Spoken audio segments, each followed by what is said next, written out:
All right, what's up, guys? Welcome back to the Living the Dream podcast. Today on the show, we have Latonia Edwards, who is a speaker, author, and trauma-informed wellness coach. Latonia, how you doing? I'm great. How are you? I'm doing well. Thanks for asking. And we like to jump right in. So if you could start with just telling us a little bit about yourself and some of the things that you like to do for fun, that'd be great. Well, I would say for fun, I like photography. I like traveling. I would say trying just new things, experiencing new cultures, any type of new experience. I like to take it all in. I love it. I love it. What are some recent new experiences that you would like to share with us? A recent new experience is that I went to a golf tournament. I've never played golf before. So that was very interesting. Very interesting playing golf. Gotcha. Did you crush it, or was it like I mean, nobody's watching, so I'm gonna say yes, I crushed it, but in reality, no. Gotcha. I love it. I love it. And tell us a little bit more about what you do.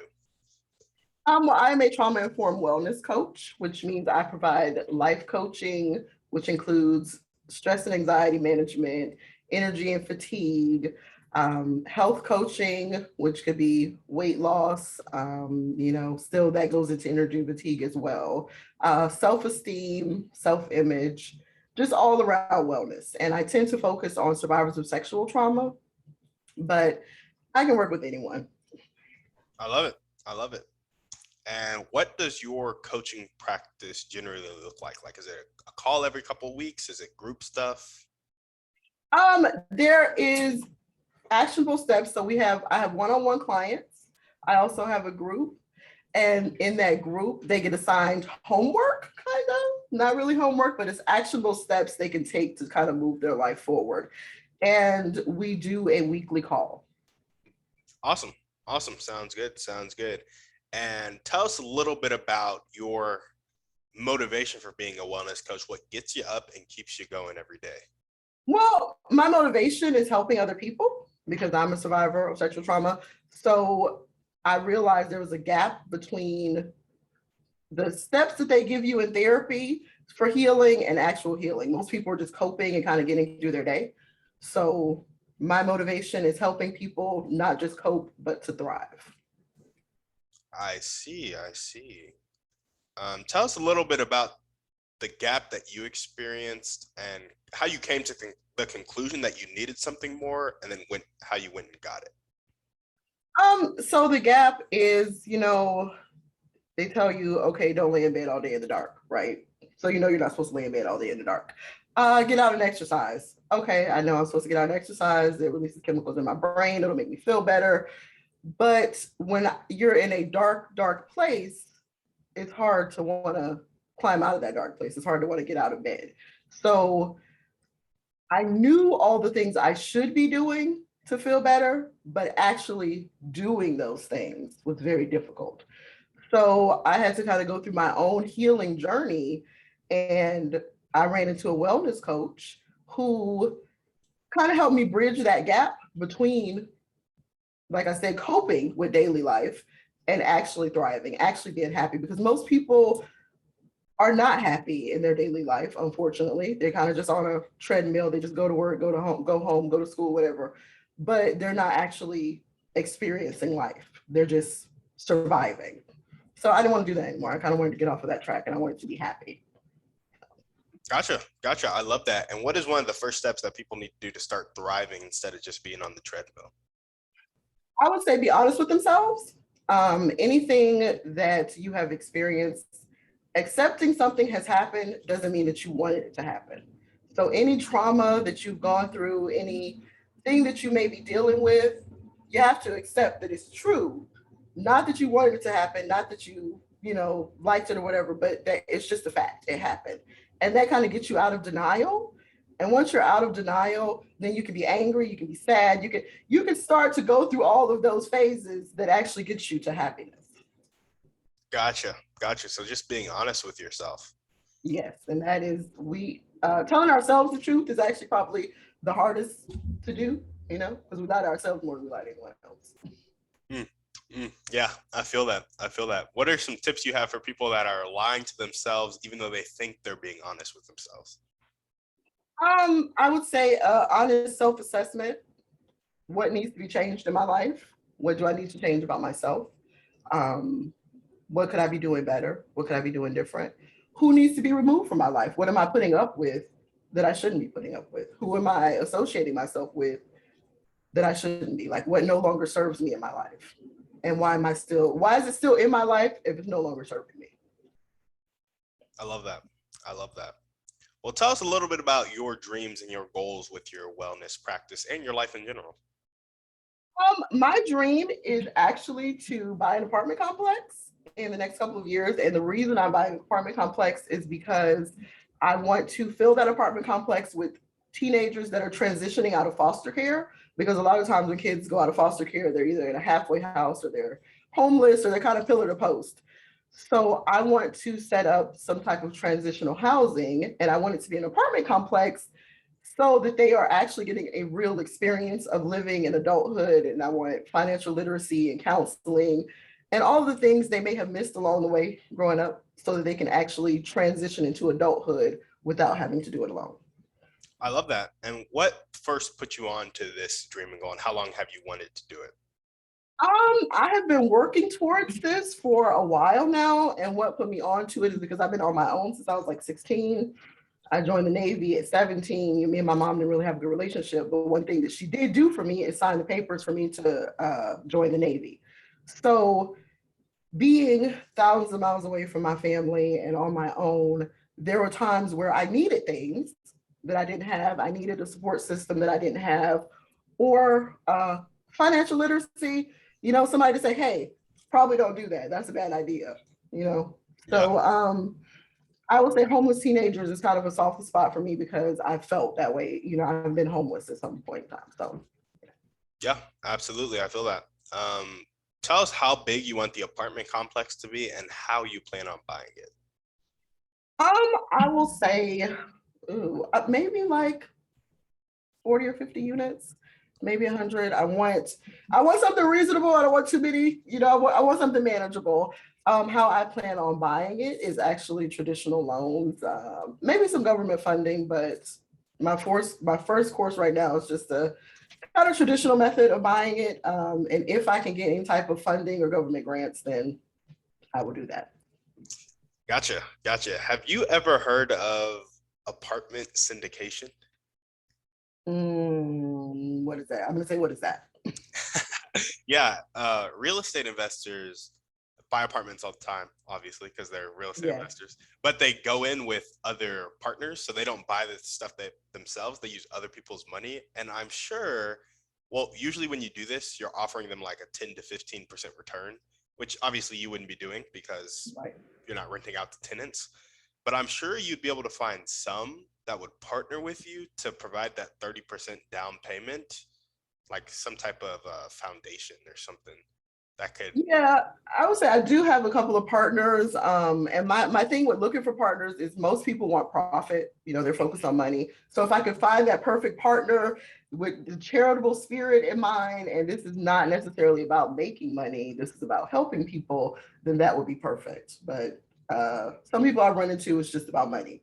And okay, so when are we gonna be able to charge them, and how much are we gonna charge them, or how much are we gonna get from this and this and this? So I don't want the focus to be about money. So I think that's been my struggle with finding a partner. Yeah, yeah, for sure. No, that makes perfect sense. Where would you be buying the 50 to 100 units? I want to buy it outside of Atlanta first. I want to buy my first one because I plan on owning more than one. But the first one I want it to be outside of Atlanta, not in the city, but not so far away from downtown that it's hard to do anything. So maybe like one of the little surrounding areas. Like right now, I'm in Ellenwood, so maybe Jonesboro, something like that. Around downtown, but not in downtown. Gotcha, gotcha. Okay, well, that's awesome. What really caused you to? Oh, do you have any other dreams or goals that you want to chat about before we? No, I would say maybe going to every continent. That's about it. No. I love it. I love it. Going to every continent. How many have you been to so far? Uh, only too. So yeah, I still got a lot of. Yeah, no, I've only been to one. So, well, awesome. What really caused you to take the first step towards, really pursuing this apartment complex for homeless teenagers? Because that's a big thing to pursue. I would say what sent me off to my first step is actually the need. So like I said, I was kind of felt like I was homeless as a teenager, but then when I started looking into foster care and bringing foster kids into my home, I started seeing how, I don't want to say broken that system is because it is designed to help, but it is unfortunately not what it should be. So then, okay, foster care is not what it should be. What happens to the kids after they get out of foster care?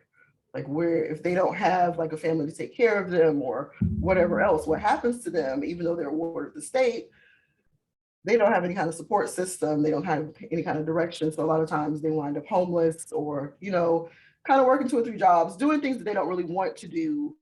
They're not really living their life. So what drove me to take that first step is actually getting into the foster care system and figuring out a lot of things going on. I have a few friends that grew up in foster care and listening to their experiences and what happened to them after they exited foster care. Yeah. I love that. I love that. And I think all great ideas typically start with an issue that really hits our heart. So Yeah, definitely.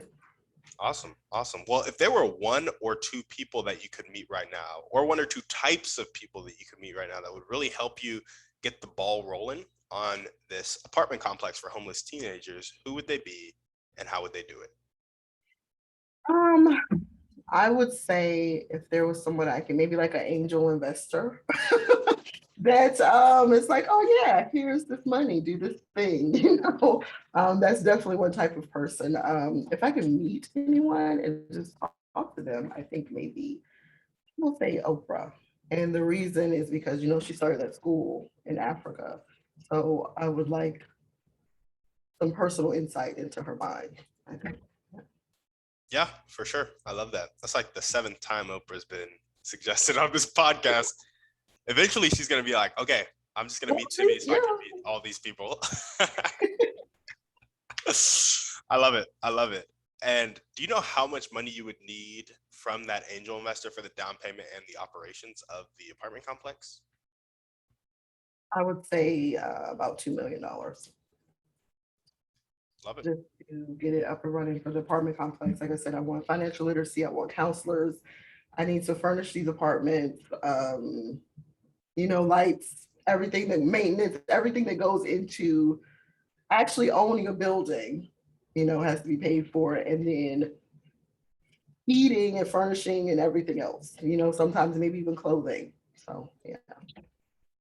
Yeah, absolutely. And would this angel investor need to be a recurring investor?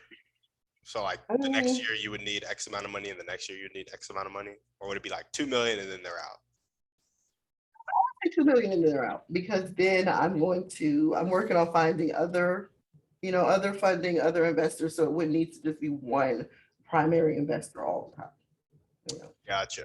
Unless they wanted to, every year they're in it, they want to be involved, absolutely.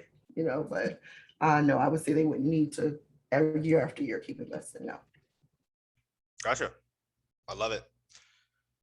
Well, what is the most important one or two things that everyday people can do to help you really start pushing towards this dream of the apartment complex? I would say everyday people can do. Donate. Maybe I think everyday people can look around their life and see what needs to be changed. Like for me, I guess donate, but for themselves, just look around their life and see what needs to be changed because we're kind of all like in this bubble, ignoring everything around us that does not directly affect us. So then homeless teenagers, homeless children, homeless people, everything sick, everything kind of becomes invisible. Like it's not my problem. I don't want to focus on that. Yeah. We'll get outside their bubble. Absolutely. Absolutely. Well, awesome. Now we're going to jump into our thriving three. And I just ask a couple questions about you and how you thrive. So the first one is, what's your favorite book, movie, or podcast? Pick one. This is my favorite podcast. I love it. I love it. Yeah, Awesome. I would say with movies, I don't really watch TV a lot. So when I watch something, it's like a one and done. I never watch it again. So if I had to say favorite, it would probably be Princess Bride, of course, which it came out when I was like a little girl, so it's like an older movie. My favorite book, Think and Grow Rich. Think and Grow Rich is a good one. Princess Bride isn't that old, is it? What year? Yeah, it's pretty old. It's pretty old. Man, guess I'm growing up. Hold on, let me look this up. Oh yeah, never mind. Yeah, it's old. Awesome. Well, what is one way that you like to take care of yourself? I would say one way I like to take care of myself is getting my feet and my nails done. That's something that I do that is kind of like a mental break for me. It's very relaxing and it's self-care, but of course it's also pretty. So I really like it. And yeah, my feet and my nails is something I do consistently that for self-care, but also mental health. I love it. I love it. And what is one action step that you can take right now or continue to take to really meet that angel investor that has the $2 million for you, or angel investors? I would say right now what I do is networking, going to different events, telling people about my dream, spreading the word. So maybe someone will hear it that knows someone so they can get back to me. Yeah, absolutely. I'll tell you what, I know about apartment syndication because I'm trying to do it, because I'm trying to build, I'm building generational wealth. And so apartments are a great way to do that. And I'm in a mastermind group, so I'll go ahead and ask them if they would be interested in it. Because while I'm early in the journey, a lot of people in there are like multimillionaires that are like just scaling their business type of thing. Oh, wow.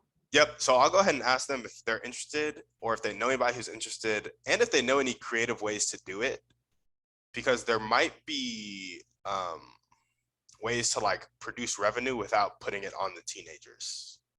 Right. Yeah. So that's my last thing. Like when they first get there, of course, they're not paying for anything. By the time they transition out, they're going to be paying a little bit because they need to learn how to live. But at first, I don't want the cost to be on the teenagers. So yeah, that would be perfect. Gotcha. Yeah, I'll definitely ask around, because I'd be willing to bet there are some people. There's one guy I'm thinking of. His name is Whitney Sewell. He has a heart for adoption, and Oh, yeah. yeah, he runs LifeBridge Capital, and he gives like 50% of his profit to like helping people adopt kids or something like that. And so Yeah, adoption is very expensive, which is it's a long process and it's very expensive, which is weird and crazy to me. But yeah. Yeah, for sure. So I'll definitely reach out to some people that I know and ask around. But yeah, networking is a great way to continue to meet those angel investors. Have you ever thought about, is it like you want one angel investor, or is it like you could have 20 that give you $100,000?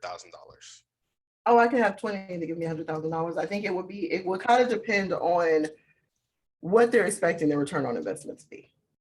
Like, so they're investing, but are they actually expecting a return on investment? Like, are they just doing this out of charity? So Gotcha. And your ideal angel investor is like zero return on investment. This is completely a gift. Yeah. So that's who I'm looking for. This is the gift, do this thing with it. Yeah.